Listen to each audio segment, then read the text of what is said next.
ಸ್ನೇಹಿತರೆ, ಮೀಡಿಯಾ ಮಾಸ್ಟರ್ಸ್ಗೆ ಸ್ವಾಗತ ಸುಸ್ವಾಗತ.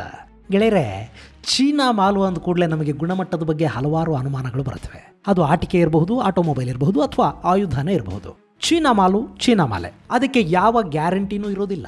ಅದು ಮತ್ತೆ ಸಾಬೀತಾಗಿರೋದು ಪಾಕಿಸ್ತಾನದಲ್ಲಿ. ಮೊನ್ನೆ ಪಾಕಿಸ್ತಾನಿಗಳು ಅಲ್ಲಿನ ತಾಲಿಬಾನಿಗಳ ಮೇಲೆ ಡ್ರೋನ್ ದಾಳಿ ಮಾಡೋದಕ್ಕೆ ಹೋಗಿ ಅಲ್ಲಿನ ಭಯೋತ್ಪಾದಕರ ಅಡ್ಡೆಗಳ ಮೇಲೆ ಚೀನಿ ಮಿಸೈಲ್ಗಳನ್ನು ಹಾಕಿ ಅವು ಸ್ಫೋಟಗೊಳ್ಳದೆ ಪಾಕಿಗಳೇ ಕಂಗಾಲಾಗಿ ಅಲ್ಲಿಂದ ಓಡಿ ಬಂದಿರೋ ಘಟನೆಯನ್ನು ಅಂತಾರಾಷ್ಟ್ರೀಯ ಮಾಧ್ಯಮಗಳು ವರದಿ ಮಾಡ್ತಾ ಇವೆ. ಹಾಗಾದರೆ ಪಾಕಿಸ್ತಾನ ಡ್ರೋನ್ ದಾಳಿ ನಡೆಸೋದಕ್ಕೆ ಕಾರಣ ಏನು?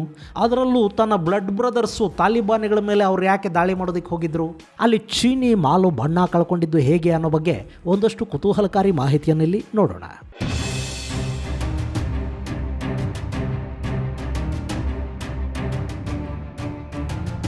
ಸ್ನೇಹಿತರೆ, ಅದು ಆಫ್ಘನಿಸ್ತಾನದ ಕನೋರ್ ಪ್ರಾಂತ್ಯ. ಆ ಪ್ರದೇಶದ ಪೂರ್ವ ಭಾಗ ಪಾಕಿಸ್ತಾನದೊಂದಿಗೆ ಗಡಿಯನ್ನು ಹಂಚಿಕೊಳ್ಳುತ್ತೆ. ಈ ಭಾಗದಲ್ಲಿರೋ ಚೌಗಾಮ್ ಅನ್ನೋ ಗ್ರಾಮದಲ್ಲಿನ ಮನೆಯೊಂದರ ಮೇಲೆ ಪಾಕಿಸ್ತಾನದ ಸೇನೆ ಡ್ರೋನ್ ಸ್ಟ್ರೈಕ್ ಮಾಡೋದಕ್ಕೆ ಹೋಯಿತು. ಅಲ್ಲಿ ಡ್ರೋನ್ಗೆ ಮಿಸೈಲನ್ನು ಫಿಕ್ಸ್ ಮಾಡಿ ಆ ಮಿಸೈಲ್ ಮೂಲಕ ಚೌಗಾಮ್ ಹಳ್ಳಿಯಲ್ಲಿದ್ದ ತೆಹ್ರಿಕಿ ತಾಲಿಬಾನ್ ಮುಖ್ಯಸ್ಥರ ಪೈಕಿ ಒಬ್ಬನಾಗಿದ್ದ ಮುಲ್ಲಾ ಫಕೀರ್ ಮೊಹಮ್ಮದನನ್ನು ಉಡಾಯಿಸೋದು ಪಾಕಿಸ್ತಾನಿ ಸೇನೆಯ ಪ್ಲಾನ್ ಆಗಿತ್ತು. ಅಲ್ಲಿ ಏನು ಇಂಥ ಸ್ಟ್ರೈಕ್ಗಳನ್ನು ಮಾಡೋದಕ್ಕೆ ಪ್ರಧಾನಿನ ಕೇಳಬೇಕು ಅಂತೇನಿಲ್ಲ. ಯಾಕೆಂದರೆ ಅಲ್ಲಿನ ವ್ಯವಸ್ಥೆಯಲ್ಲಿ ಏನಾದರೂ ನಿರ್ಧಾರ ತಗೋಬೇಕು ಅಂದರೆ ಪ್ರಧಾನಿನೇ ಸೇನೆಯನ್ನು ಕೇಳಬೇಕೇ ಹೊರತು ಸೇನೆ ಪ್ರಧಾನಿಯನ್ನೇನು ಕೇಳೋದಿಲ್ಲ. ಬದಲಿಗೆ ಅವರಿಗೆ ಹೇಳುತ್ತೆ ಅಷ್ಟೇ. ಇಲ್ಲಿ ಕೂಡ ಹಾಗೇ ಆಯಿತು. ಆ ಗ್ರಾಮದ ಮೇಲೆ ದಾಳಿ ಮಾಡಿ ಅಲ್ಲಿದ್ದ ಉಗ್ರರನ್ನು ಹೊಡೆದು ಹಾಕಿದರೆ ಆ ಮೂಲಕ ನಾವು ಕೂಡ ಆಫ್ಘನಿಸ್ತಾನದಲ್ಲೊಂದು ಸರ್ಜಿಕಲ್ ಸ್ಟ್ರೈಕ್ ಮಾಡಿದ್ವಿ, ಭಯೋತ್ಪಾದನೆಯ ವಿರುದ್ಧ ನಾವು ಹೋರಾಟ ಮಾಡ್ತಾ ಇದ್ದೀವಿ ಅಂತ ಜಗತ್ತಿನ ಮುಂದೆ ಜಂಭಾ ಕೊಚ್ಕೊಳ್ಳೋದಕ್ಕೆ ಪಾಕಿಸ್ತಾನ ಪ್ರಯತ್ನ ಪಡ್ತು. ಅಲ್ಲಿ ಅದಕ್ಕಾಗಿ ಎಲ್ಲ ಸಿದ್ಧತೆಗಳು ಆದವು.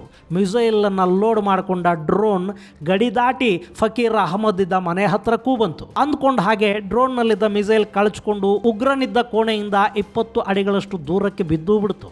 ಇನ್ನೇನು ಬ್ಲಾಸ್ಟ್ ಆಗತ್ತೆ, ಮುಲ್ಲಾ ಫಕೀರ್ ಮೊಹಮ್ಮದ್ ಮಟ್ಯಾಶ್ ಆಗಿ ಹೋಗ್ತಾನೆ ಅಂತ ಪಾಕಿ ಸೈನಿಕರು ಕಾಯ್ತಾ ಇದ್ರು. ಆದರೆ ಆ ಮಿಸೈಲು ಸಿಡಿಲೇ ಇಲ್ಲ. ಅದು ಚೀನಾದ ಮಿಸೈಲು, ಅದು ಕೂಡ ಪಾಕಿಗಳಿಗೆ ಬಿಟ್ಟಿ ಕೊಟ್ಟಿರೋ ಮಿಸೈಲ್ ಇರಬೇಕು. ಹೀಗಿರುವಾಗ ಅದಿನ್ನು ಎಲ್ಲಿ ಸಿಡಿಯುತ್ತೆ ಹೇಳಿ?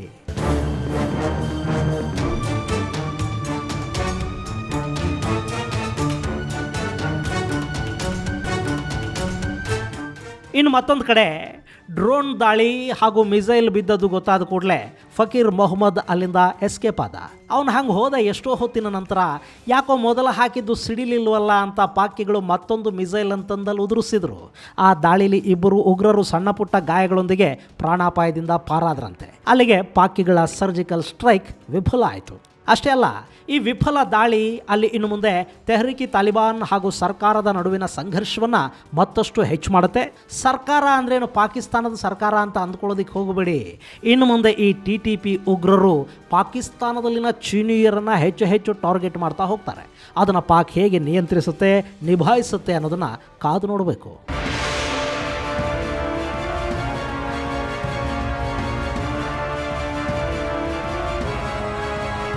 ಗೆಳೆಯರೆ, ಇಷ್ಟು ದಿನ ಪಾಕಿಸ್ತಾನ ತನ್ನ ನೆಲದಿಂದ ಭಾರತಕ್ಕೆ ಭಯೋತ್ಪಾದಕರನ್ನು ರಫ್ತು ಮಾಡ್ತಾ ಇತ್ತು. ಭಾರತ ಇಲ್ಲಿಂದ ಅವರನ್ನು ನೇರವಾಗಿ ಜಹನ್ನಂಗೆ ಕಳುಹಿಸಿಕೊಡ್ತಾ ಇತ್ತು. ಆದರೆ ಅದೇ ಭಯೋತ್ಪಾದಕರು ತನ್ನದೇ ದೇಶದಲ್ಲಿ ಹುಟ್ಕೊಂಡ್ರೆ ಹೇಗಿರುತ್ತೆ ಅನ್ನೋದು ಪಾಕಿಗಳಿಗೆ ಸರಿಯಾಗಿ ಗೊತ್ತಿರಲಿಲ್ಲ. ಈಗ ಅದರ ಅನುಭವ ಅವರಿಗೆ ಕೂಡ ಆಗ್ತಾ ಇದೆ. ಪಕ್ಕದಲ್ಲಿರೋ ತಾಲಿಬಾನಿಗಳನ್ನು ಎದೆ ತುಂಬ ತಬ್ಬಿಕೊಂಡಿದ್ದು ಪಾಕಿಸ್ತಾನ ಅದೇ ತಾಲಿಬಾನು ತನ್ನ ದೇಶದಲ್ಲಿ ಕಾಲಿಡೋದನ್ನು ಇಷ್ಟಪಡೋದಿಲ್ಲ. ಆದರೆ ಎಲ್ಲ ಇವರು ಇಷ್ಟದ ಹಾಗೇನೆ ಆಗಬೇಕು ಅಂತೇನಿಲ್ವಲ್ಲ. ಈಗಾಗಲೇ ಆಫ್ಘನ್ ಗಡಿಯಲ್ಲಿ ತೆಹ್ರಿಕಿ ತಾಲಿಬಾನ್ ಸಂಘಟನೆ ಬೇರೂರೋದಕ್ಕೆ ಶುರು ಮಾಡಿದೆ. ಅವರಿಗೆ ಆಫ್ಘನ್ ತಾಲಿಬಾನಿಗಳ ನೆರವು ಕೂಡ ಸಿಗ್ತಾ ಇದೆ. ಅಲ್ಲಿ ಕೂಡ blood is thicker than water ಅನ್ನೋ ಹಾಗೆ ಇಬ್ಬರೂ ಕೂಡ ಪಶ್ತೂನಿ ಭಾಷೆಯನ್ನು ಮಾತಾಡೋ ಪಠಾಣರೇ. ಹೀಗಾಗಿ ಆಫ್ಘನ್ ತಾಲಿಬಾನಿಗಳು ಪರೋಕ್ಷವಾಗಿ ಎಲ್ಲ ಸಹಾಯವನ್ನು ಕೂಡ ತೆಹರಿಕ್ಗೆ ಮಾಡ್ತಾ ಇದ್ದಾರೆ. ಈ ತೆಹರಿಕ್ ಇತ್ತೀಚೆಗೆ ಟಾರ್ಗೆಟ್ ಮಾಡ್ತಾ ಇರೋದು ಚೀನಿ ನಾಗರಿಕರನ್ನ, ಅಧಿಕಾರಿಗಳನ್ನು ಹಾಗೂ ಚೀನಿಯರ ಬಂಡವಾಳಗಳಿರೋ ಪ್ರದೇಶಗಳನ್ನು. ಇದು ಪಾಕ್ ಸರ್ಕಾರಕ್ಕೆ ನುಂಗಲಾಗದ ತುತ್ತಾಗ್ತಾ ಇದೆ. ಹಾಗಂತ ಅವ್ರ ಜೊತೆ ಬಡದಾಡೋಣ ಅಂದರೆ ಆ ತಾಕತ್ತು ಕೂಡ ಪಾಕಿ ಮುಂಡೆವಕ್ಕಿಲ್ಲ. ಹೀಗಾಗಿ TTP ಸೇರಿದ ಹಾಗೆ ಅಲ್ಲಿನ ಭಯೋತ್ಪಾದಕ ಸಂಘಟನೆಗಳ ಜೊತೆಗೆ ಪಾಕಿಸ್ತಾನ ಮಾತುಕತೆಗೆ ಮುಂದಾಯಿತು. ಅವ್ರ ಜೊತೆ ಒಂದಷ್ಟು ಸೀಸ್ ಫೈರ್ ಒಪ್ಪಂದಗಳನ್ನು ಮಾಡಿಕೊಳ್ತು.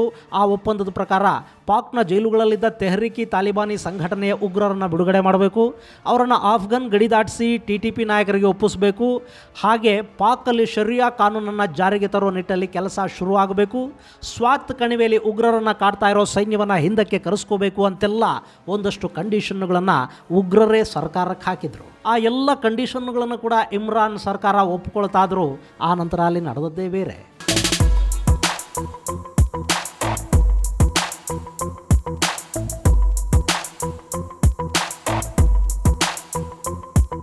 ಇಲ್ಲಿ ಪಾಕಿಸ್ತಾನಿ ಸರ್ಕಾರ ಒಪ್ಪಂದ ಮಾಡ್ಕೊಳ್ತು ಅಷ್ಟೇ. ಆದರೆ ಅದಾಗಿ ತಿಂಗಳು ಕಳೆದರೂ ಕೂಡ ಕೊಟ್ಟ ಭರವಸೆಗಳನ್ನು ಈಡೇರಿಸೋದಕ್ಕೆ ಅವ್ರಿಗೆ ಆಗಲಿಲ್ಲ.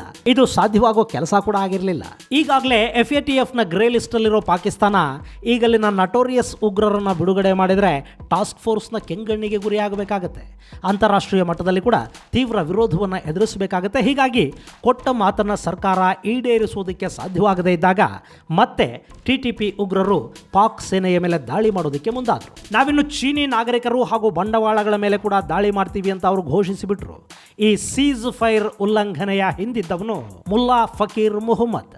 ಹೀಗಾಗಿ ಅವನನ್ನೇ ಉಡಾಯಿಸಿ ಬಿಡಬೇಕು ಅಂತ ಪಾಕಿಸ್ತಾನದ ಸೇನೆ ನಿರ್ಧಾರ ಮಾಡಿತು.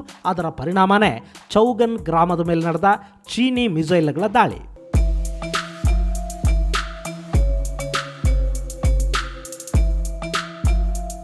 ಗೆಳೆಯರೆ, ಈ ತೆಹ್ರಿಕ್ ತಾಲಿಬಾನ್ ಅನ್ನೋ ಸಂಘಟನೆ ಎಷ್ಟು ಭಯಾನಕವಾದ ದಾಳಿಗಳನ್ನಲ್ಲಿ ನಡೆಸ್ತಿದೆ ಅಂದರೆ 2007ರಿಂದ ಇಲ್ಲಿಯವರೆಗಿನ 14 ವರ್ಷಗಳ ಕಾಲಾವಧಿಯಲ್ಲಿ ಈ ಸಂಘಟನೆ ನಡೆಸಿರೋ ದಾಳಿಯಲ್ಲಿ ಸುಮಾರು 70,000 ಮಂದಿ ಸಾವನ್ನಪ್ಪಿದ್ದಾರೆ. ಅದರಲ್ಲಿ ಹೆಂಗಸರು, ಮಕ್ಕಳು, ಮುದುಕರು ಅನ್ನೋ ಯಾವ ಭೇದ ಭಾವನೂ ಇಲ್ಲದ ಹಾಗೆ ಈ ರಕ್ಕಸರು ದಾಳಿಗಳನ್ನು ಮಾಡಿದ್ದಾರೆ. ಇನ್ನು ಈ ಸಂಘಟನೆ ನಡೆಸಿದ ಪೆಶಾವರ್ ಸ್ಕೂಲ್ ಮೇಲಿನ ದಾಳಿಯನ್ನಂತೂ ಅವರ ದೇವರು ಕೂಡ ಕ್ಷಮಿಸೋದಕ್ಕೆ ಸಾಧ್ಯ ಇಲ್ಲ. ಅವತ್ತು 150 ಮಂದಿ ಮಕ್ಕಳು ಈ ರಕ್ಕಸರ ಅಟ್ಟಹಾಸಕ್ಕೆ ಬಲಿಯಾಗಿದ್ದನ್ನು ನೆನಪು ಮಾಡಿಕೊಂಡ್ರೂ ಕೂಡ ಈ ಮತಾಂಧರ ಬಗ್ಗೆ ಅಸಹ್ಯವಾಗದೇ ಇರೋದಿಲ್ಲ. ಅಂಥ ಸಂಘಟನೆಯ ಜೊತೆಗೆ ಪಾಪ ಇಮ್ರಾನ್ ಖಾನ್ ನಿಯಾಜಿ ಶಾಂತಿ ಸಂಧಾನ ಮಾಡ್ಕೊಳ್ಳೋದಕ್ಕೆ ಹೋಗಿದ್ದು.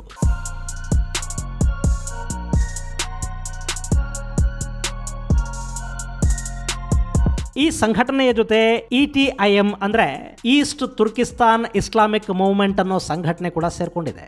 ಈ ETIM ಅನ್ನೋದು ಚೀನಾದ ಉಯ್ಗರ್ ಮುಸಲ್ಮಾನರಿಗಾಗಿ ಹೋರಾಡೋದಕ್ಕೆ ಹುಟ್ಟುಕೊಂಡ ಸಂಘಟನೆ. ಅದಿರೋದು ಕೂಡ ಪಾಕಿಸ್ತಾನದ ನೆಲದಲ್ಲೇ. ಅಷ್ಟೇ ಅಲ್ಲ, ಐಸಿಸ್ ಖೊರಾಸಾನಿ ಉಗ್ರರು ಕೂಡ ಇದೇ TTP ಜೊತೆಗಿದ್ದಾರೆ. ಈಗ ಬಲೂಚಿಗರು ಕೂಡ ಈ ಸಂಘಟನೆಯನ್ನು ಸೇರ್ತಾ ಇರೋದು ಪಾಕಿಸ್ತಾನದ ಸರ್ವನಾಶಕ್ಕೆ ಕಾರಣವಾಗುತ್ತಾ ಅನ್ನೋ ಅನುಮಾನಗಳನ್ನು ಹುಟ್ಟುಹಾಕ್ತಾ ಇದೆ. ಕಂಡವರ ತಲೆ ಮೇಲೆ ಕೈ ಇಡ್ತಾ ಹೋದು ಪಾಕಿಸ್ತಾನ ಅನ್ನೋ ಭಸ್ಮಾಸುರ ಈಗ ತನ್ನ ತಲೆ ಮೇಲೇ ಕೈ ಇಟ್ಕೊಳ್ಳೋ ಕಾಲ ಬಂದಾಗಿದೆ. ಅದರಲ್ಲೂ ಮಜಾ ಅಂದರೆ ಚೀನಿಗಳು ಕೊಟ್ಟ ಮಿಸೈಲ್ಗಳನ್ನು ತಗೊಂಡು ಹೋಗಿ ಭಯೋತ್ಪಾದಕರನ್ನು ಕೊಲ್ತೀನಿ ಅಂತ ಹೊರಟ ಪಾಕಿಸ್ತಾನವನ್ನು ನೆಲಕ್ಕೆ ಬಿದ್ದು ಸಿಡಿಯದ ಆ ಮಿಸೈಲ್ಗಳನ್ನು ನೋಡಿ ಬೇರೆಯವರು ಬಿಡಿ ಪಾಕಿಸ್ತಾನದ ಭಯೋತ್ಪಾದಕರೇ ನಗ್ತಾ ಇರಬೇಕು.